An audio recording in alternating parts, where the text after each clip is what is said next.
Our sick are naked, our well naked, our unfortunate men in captivity naked. I never heard a summons to duty with so much disgust. Last night, a dangerous mutiny began.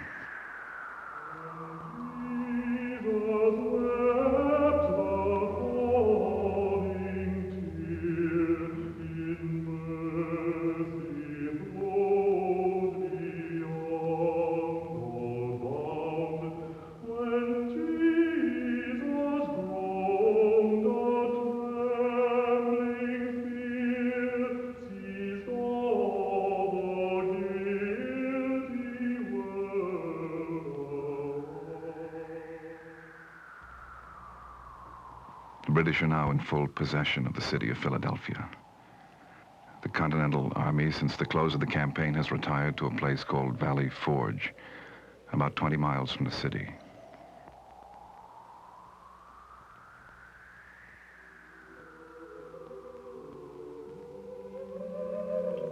December 1777. We marched for the Valley Forge in order to take up our winter quarters. In our miserable condition, to go into the wild woods and build us habitations to stay, not to live in such a weak, starved, and naked condition, was appalling. I never heard a summons to duty with so much disgust.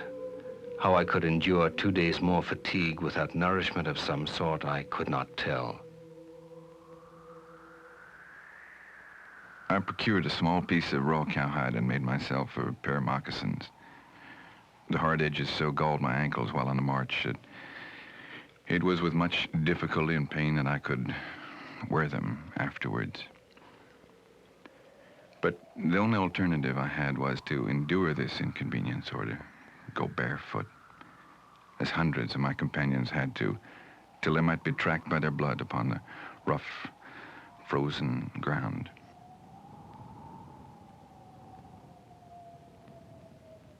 Wednesday, December 24th. Huts go on slowly. Cold and snow make us fret.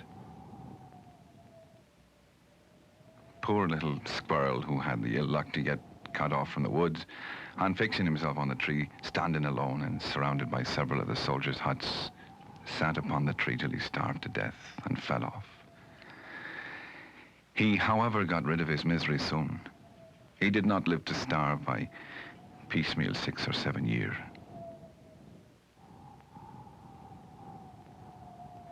One hut is to be allowed to each general officer. One to the staff of each brigade. And one to every 12 non-commissioned officers and soldiers. The soldiers are nearly all covered with huts.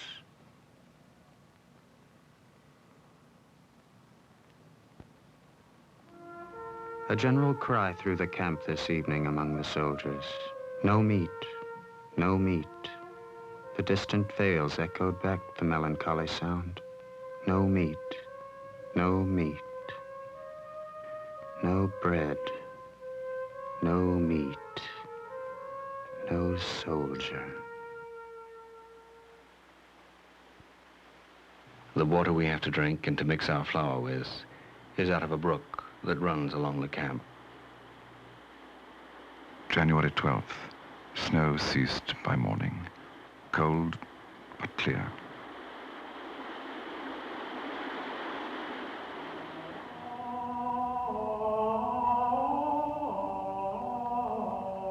Of the 11,982 men in camp, 2,898 are unfit for duty because they are barefoot or otherwise naked.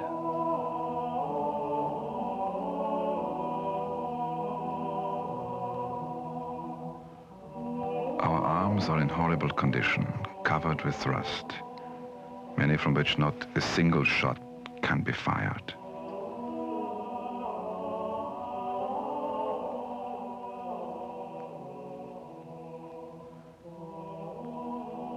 Our present situation is the most melancholy that can be conceived.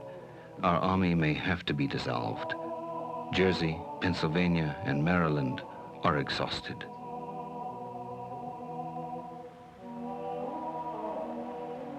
Wednesday, February 11th. It rained so hard we could not stir out.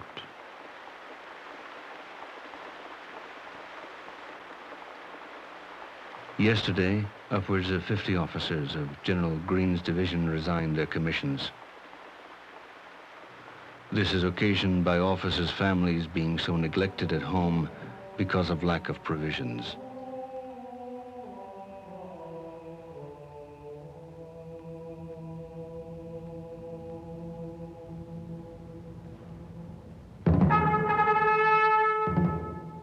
Last night, a dangerous mutiny began, suppressed by the spirited exertions of the officers.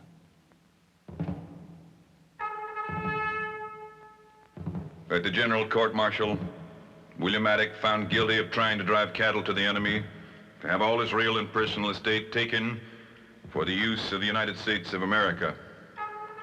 Sergeant William Dearlove of the 4th Pennsylvania today received 100 lashes well laid on his naked back for stealing money from Frederick Buzzard. John Williamson found guilty of supplying the enemy with cattle, 250 lashes on his bare back well laid on. John Riley of the 2nd Virginia, charged with deserting from his guard and taking with him 2 prisoners in irons, was tried and found guilty of the crime. He was sentenced to death. His Excellency approves of the sentence and orders it to be executed.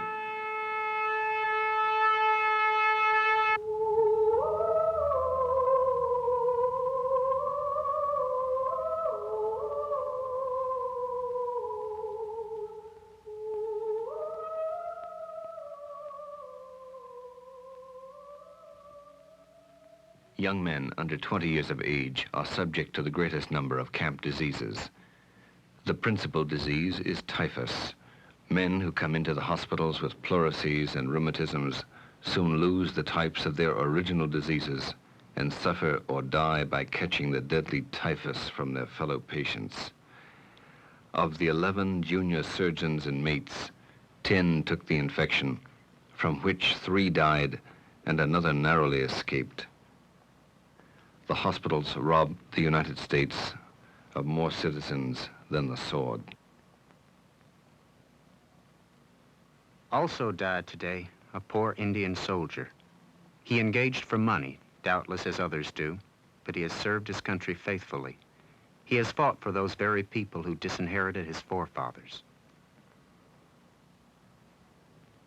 More than 2,000 men in camp ought to be inoculated for the smallpox. When I was inoculated with the smallpox, I took that delectable disease, the itch. It was given us, we supposed, in the infection. I had it to such a degree that I could scarcely lift my hands to my head.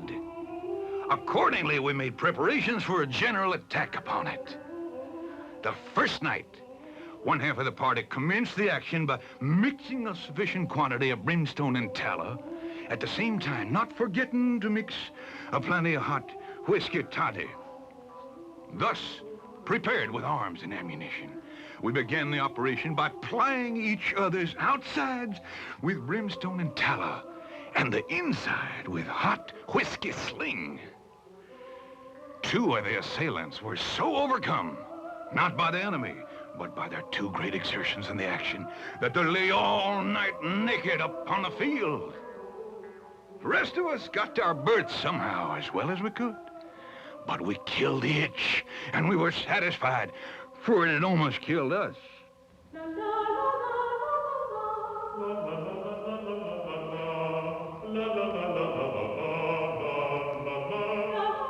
Monday, April 23rd. Our medicine chests, long empty, are now being filled again.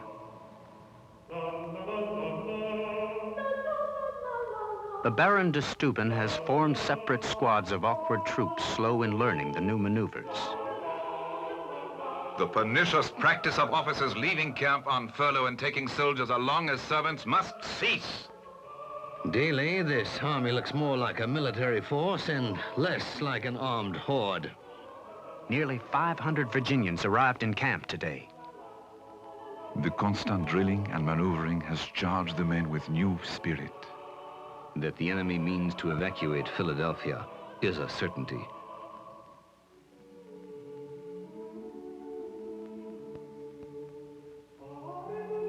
Tuesday, May 5th, 1778, order of the day.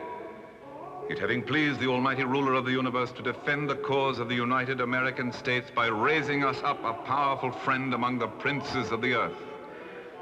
Upon a signal given, the whole army will huzzah, "Long live the King of France." The artillery will then begin again firing 13 rounds.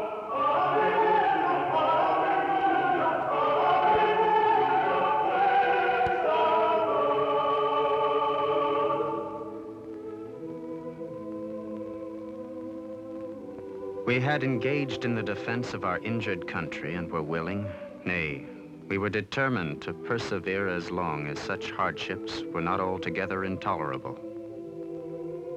But a kind and holy providence took more notice and better care of us than did the country in whose service we were wearing away our lives by piecemeal.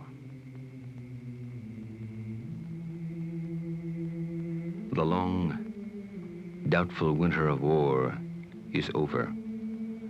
We never had so fair an opportunity of final success as now. Vigor and determination will do everything and anything. We began the war with this kind of spirit. Why not end it with the same?